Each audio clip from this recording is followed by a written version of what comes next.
అతడు అరణ్యంలో ప్రయాణం చేయాల్సిన అవసరం లేదు.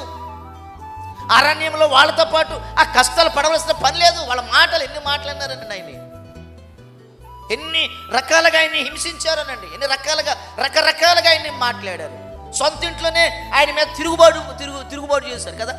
ఆరోను మిరియాము, నువ్వే పెద్ద పరిశుద్ధుడువా, మేము పరిశుద్ధులం కదా, దేవుడు నీతోనే మాట్లాడుతున్నా మాతో మాట్లాడతలేదా అన్నారని లేదండి.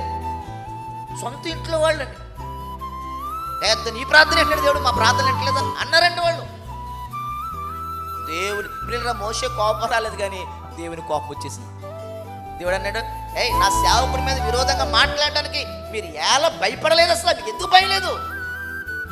వెంటనే కుష్ఠవ్యాధి వచ్చేసింది. ఇక్కడ మోసే మీద విరోధంగా మాట్లాడడం లేదు, వెంటనే కుష్ఠవ్యాధి వచ్చేసింది.